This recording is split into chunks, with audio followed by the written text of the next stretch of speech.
Hello friends, मैं रोहित सिंह अभी आपके साथ बात करने वाला हूँ तीन ऐसे कंपनी के शेयर के जिनका क्वार्टर फोर का रिजल्ट हमें आज के दिन देखने को मिला है। जिसमें मैं बता दूं कि तीन जो कंपनी वो है Rallis India, AGI green pack और अडानी टोटल शेयर। जी हाँ, तो तीनों के मैं बात करने वाला हूँ क्वार्टर फोर के रिजल्ट के अंदर, जिसमें कंपनी ने आपका डिविडेंड की भी घोषणा काफी बढ़िया तरीके से की है।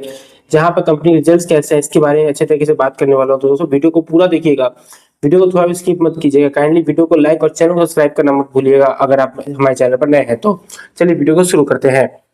तो सबसे पहले बात करते हैं रैलिस इंडिया लिमिटेड की। रैलिस इंडिया लिमिटेड का आज के दिन हमें शेयर कहीं ना कहीं लगभग 2% की बढ़त के साथ हमें दर्ज करता हुआ दिखता है। 5 दिन के अंदर कंपनी लगभग दो आपका 1% लॉस अपने इन्वेस्टर्स को देती है और महीने भर के अंदर कंपनी लगभग 14% का रिटर्न अपने इन्वेस्टर्स को देता है। तो हम सीधा कंपनी के बैलेंस शीट पे चले जाते हैं। कंपनी का बैलेंस शीट कंपनी का क्या कहता है, तो रैलिस का जो चार्ट है वहां मैं सीधा आपको दिखाता हूँ।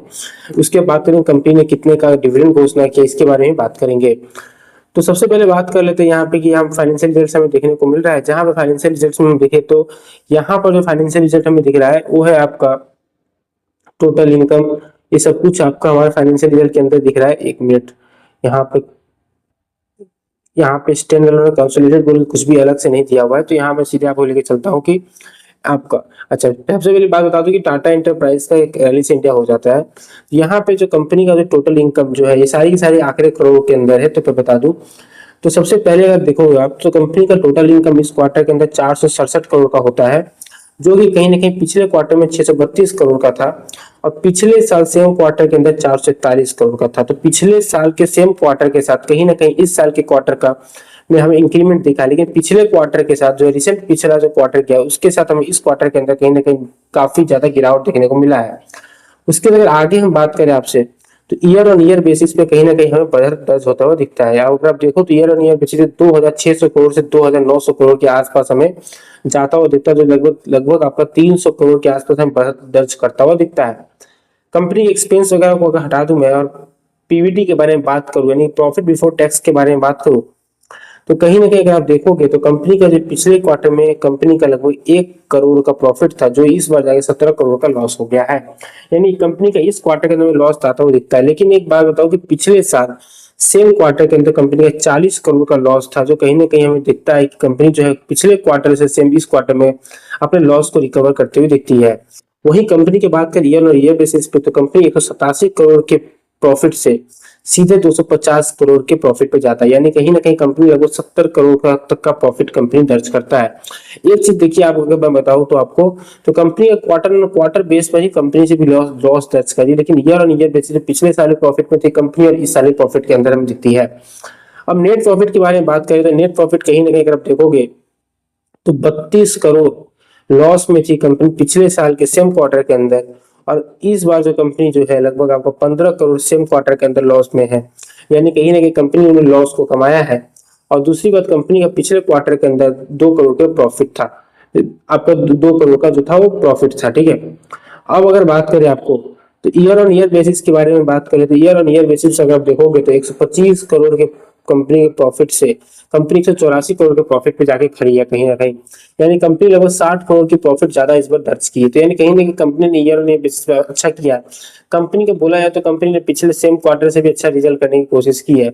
तो केवल केवल एक ही प्रॉब्लम हो गया कि कंपनी का पिछला क्वार्टर इस क्वार्टर के अंदर कहीं ना कहीं हमें जो आपका बैलेंस शीट है उसके अंदर हमें गिरावट दर्ज होता हुआ दिखा है।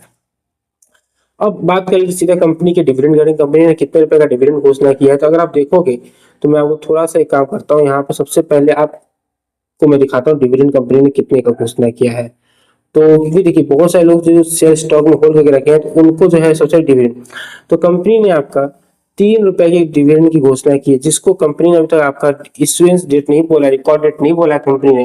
कंपनी बोला है कि इसको नेक्स्ट विद इन 5 डेज वो एजीएम में रखेगी, और जब एजीएम में जब अनाउंस होगा तो उसके बाद वो कंपनी बताएगी कि इसका रिकॉर्ड डेट और एक्स डेट क्या होगा। तो कहीं ना कहीं हमें इसका पता चल गया कि कहीं डिविडेंड का 3 रुपए का डिविडेंड जो काफी बढ़िया डिविडेंड दे रही है कंपनी। क्योंकि अगर बात करें आपको तो कंपनी का जो शेयर है केवल आपका 261 रुपए का, 261 रुपए 3 रुपए का डिविडेंड हमें ठीक ठाक ही इसको मैं आपको नंबर देता हूँ। अच्छा, अब नेक्स्ट जो शेयर की तरफ चले आते हैं, हम सीधा चले आते हैं, वो है एजीआई का ग्रीन पैक शेयर। जी हाँ दोस्तों, एजीआई की ग्रीन पैक के शेयर के बारे में बात करें कहीं नहीं तो कंपनी ने आज के दिन लगभग 1.5% रिटर्न अपने इन्वेस्टर्स को देती है।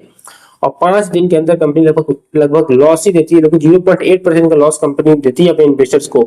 और महीने भर के अंदर कंपनी लगभग 14 14.5% का लगभग 15% के आसपास कंपनी अपने इन्वेस्टर्स को प्रॉफिट देती है। 6 महीने के अंदर कंपनी ने लगभग 32% गिरावट दर्ज की, जो काफी बढ़िया मतलब गिरावट के तौर पर माना जा सकता है। अच्छा, कंपनी के बैलेंस शीट को अगर थोड़ा देखें, कंपनी का बैलेंस शीट क्या बोलता है, तो सबसे पहले हम चले आते हैं कंपनी के बैलेंस शीट की तरफ।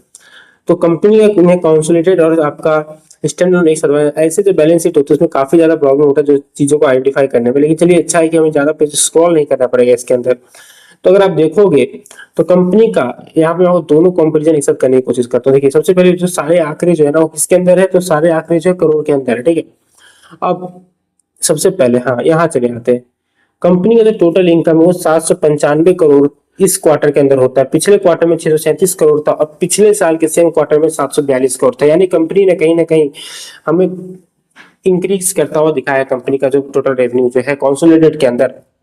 अच्छा, अब स्टैंड अलोन भी चले आते सीधा स्टैंड अलोन जो अच्छा ईयर ऑन ईयर बेसिस से बात करें तो company year on year basis पे भी लगभग 150 करोड़ की जो है आपका दर्ज करती है इंक्रीमेंट। ओके, अब स्टैंड अलोन के बारे में बात करें तो स्टैंड अलोन कहीं ना कहीं कंपनी का 638 करोड़ से कंपनी 796 करोड़ पे आती है पिछले क्वार्टर के हिसाब में। और पिछले साल के सेम क्वार्टर के अंदर लगभग लगभग कंपनी 50 करोड़ एक्स्ट्रा प्रॉफिट दर्ज करती है। 50 करोड़ का प्रॉफिट कंपनी जो है दर्ज करती है। ओके, और ईयर ऑन ईयर बेसिस से बात करें स्टैंड अलोन के अंदर तो कंपनी कहीं ना कहीं 2600 करोड़ से 2760 करोड़ पर लेकर आती है अपने प्रॉफिट को। यानी कहीं ना कहीं हमें 150 करोड़ का जो है प्रॉफिट यहाँ पे आता हुआ, अच्छा रेवेन्यू हमें जनरेट होता हुआ दिखता है।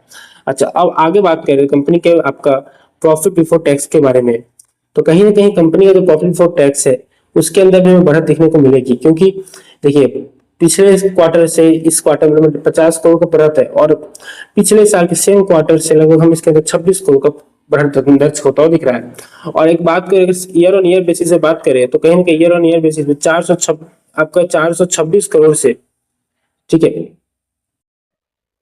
426 करोड़ से कंपनी 465 करोड़ पे आके खड़ी है।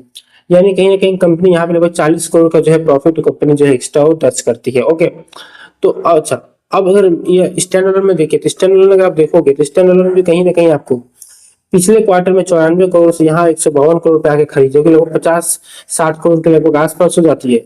और लेकिन अगर आप हाँ यहाँ देखोगे आप तो पिछले साल के सेम क्वार्टर में और इस क्वार्टर में भी लगभग 26 करोड़ की बढ़त हमें दर्ज होता हुआ दिखता है। और अगर ईयर ऑन ईयर बेसिस पे देखें स्टैंड अलोन के अंदर तो 426 से 466 तक का सफर है, लगभग 40 करोड़ कंपनी जो है वो दर्ज करती है extra profit before tax. Net profit के बारे में अगर बात करें तो नेट प्रॉफिट अगर तो कंप्लीटली बात कर ले तो हम नेट प्रॉफिट टैक्स एक्सपेंस करने के बाद जो है प्रॉफिट फॉर द ईयर, अब मैं यहाँ पे दिखाऊं आपको तो 71 करोड़ से कंपनी 115 करोड़ पे जाती है। यानी कहीं ना कहीं कंपनी ने यहाँ भी बढ़त दर्ज की है और साथ ही पिछले आपका साल के सेम क्वार्टर से 96 करोड़ से 115 करोड़ पे दर्ज होते हुए दिखती है। ईयर ऑन ईयर बेसिस से बात करें तो 322 करोड़ से कंपनी 351 करोड़ पर आती है, जो कि यहाँ पे हमें दर्ज होता हुआ दिखता है। और ईयर ऑन ईयर अगर मैं स्टैंड अलोन के बारे में बात करूँ तो यहाँ पे कंपनी का जो फिगर वो अबाउट सेम ही हमें देखने को मिल जाता है। ओके, 71 करोड़ से आप देख सकते 115 करोड़ के आसपास, 96 करोड़ से 115 करोड़ के आसपास। ओके, यानी कंपनी ने पिछले हर एक चीज से अच्छा किया। कंपनी का अगर मैं ईपीएस के बारे में बात करूँ तो कहीं ना कहीं ईपीएस भी आप देखोगे तो 11 से 17 और 14 से 17 यानी कि दोनों ही चीजों से कंपेरिजन ज्यादा हुआ है। और ईयर ऑन ईयर बेसिस पे देखो 49 to 54, ठीक है। और स्टैंड अलोन में बात करें तो 49 to 54 सेम जो है डेटा तो सेम है। अच्छा, अब कंपनी के डिविडेंड के बारे में देखते हैं कि कंपनी का डिविडेंड कंपनी ने कितने का अनाउंसमेंट किया है। तो कंपनी ने जो डिविडेंड अनाउंसमेंट किया है लगभग जो है आपका शायद हाँ कंपनी ने 7 रुपए के डिविडेंड की घोषणा की है। जी हाँ दोस्तों, लगभग 500 रुपए का शेयर जो है वो अगर 7 रुपए का डिविडेंड की घोषणा करता है जो कि मैं बोलता हूँ कि ठीक है, इसमें कोई प्रॉब्लम नहीं है। ओके, अच्छा, एक चीज जो कंपनी ने बताया है कि आपका जो इनका जो अप्रूवल शेयर होल्डर के पास डाला जाएगा और ये जो सारे जो है वो आपका 26 सितंबर, जी हाँ 29 सितंबर के पहले ये आपके अकाउंट में जो है वो क्रेडिट हो जाएंगे पैसे। अच्छा, अब इसका जो ये है कि आपका इनका रिकॉर्ड डेट क्या होगा और इसके बारे में क्या होगा, इसके बारे में एजीएम के बाद फैसला लेके आपको बताया जाएगा। ओके, कि एजीएम में कि आपका इनका रिकॉर्ड डेट क्या होगा, सब कुछ क्या होगा उसके बताया जाएगा। लेकिन आपका ये जो 29 सितंबर 2026 के पहले जो है सारे अकाउंट में पैसे जो है क्रेडिट और डिस्पैच कर दिए जाएंगे। ओके, अच्छा, अब जो है मेन अब जो लास्ट शेयर जो चलता है हमारा वो है हमारा अडानी टोटल का शेयर प्राइस। अडानी टोटल आज के दिन में वो 1.5% की बढ़त होते हुए दिखती है, जो कि 5 दिन के अंदर लगभग कंपनी 2% की बढ़त दर्ज करती है। अगर आप देखोगे तो कंपनी ने काफी बढ़िया रिस्पॉन्स दिया है हमें रिटर्न के अंदर। लगभग 1 महीने के अंदर कंपनी 20% रिटर्न अपने इन्वेस्टर्स को देती है और 6 महीने के अंदर लगभग कंपनी 2.5% रिटर्न अपने इन्वेस्टर्स को देती है। कंपनी के बैलेंस शीट भी काफी बढ़िया है, जहां पे मैं कंपनी के बैलेंस शीट के कोई ये नहीं बोलूंगा कि कंपनी का बैलेंस शीट क्या है। तो कंपनी का बैलेंस शीट दिखाने से पहले दिखाता हूँ, फिर आपको डिविडेंड के बारे में बात करते हैं।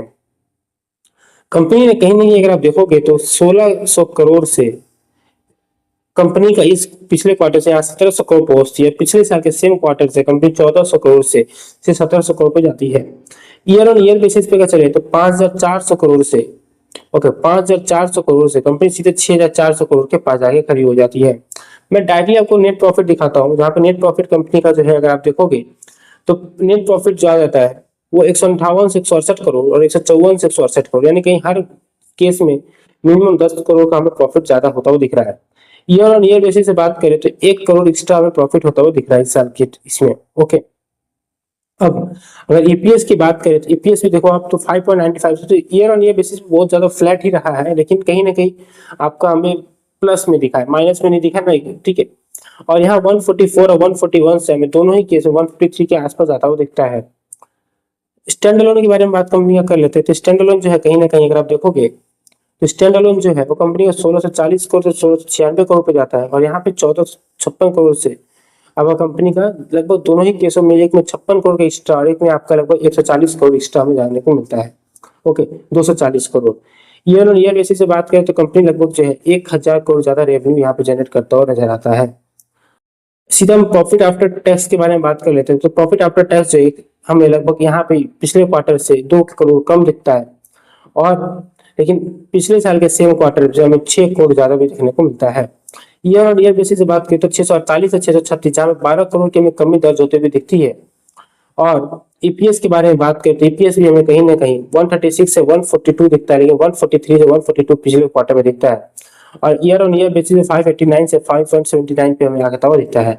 अब हम डिविडेंड के बारे में बात कर लेते हैं कि कंपनी ने कितने रुपए के डिविडेंड की घोषणा की है। तो कंपनी के डिविडेंड बेसिस आपको मैं ले चलता हूँ, जहाँ पे कंपनी ने जो डिविडेंड की घोषणा की है वो भी आपको जानना जरूरी है। तो कंपनी ने 25 पैसा प्रति शेयर, जी हाँ, कंपनी ने 25 पैसा प्रति शेयर डिविडेंड की घोषणा की है, जो कि इनके फेस वैल्यू का 25% है। और साथ ही बात करें तो कंपनी का जो, एक मिनट, कंपनी ने रिकॉर्ड डेट भी इसके बारे में जारी कर दी है, जहां पे कंपनी ने रिकॉर्ड डेट जो है उसके बारे में आपको मैं दिखा देता हूँ कि कंपनी ने रिकॉर्ड डेट क्या लिखा है। तो कंपनी ने जो है इसका कंपनी फीस आप 12 जून 2026 record as a record date. Okay, तो कंपनी ने रिकॉर्ड डेट के तौर पे 12 जून का डेट फिक्स किया, जो कि शुक्रवार का दिन है। आप शुक्रवार को अगर आपके पास ये सेल रहता है तो आप ऑब्वियस सी बात है कि आपको 25 पैसे प्रति शेयर का जो डिविडेंड है मिलेगा ही। लेकिन एक बात मैं बताऊं कि 600 रुपए का जो शेयर है 25 रुपए का 25 पैसे का डिविडेंड कहीं ना कहीं थोड़ा सा ज्यादा कम है, ये इसमें मैं बता सकता हूँ आपको। तो वीडियो को वही वाइंड अप करना चाहता हूँ। वीडियो अच्छा लगे वीडियो को लाइक और चैनल को सब्सक्राइब करना मत भूलिएगा। थैंक यू दोस्तों।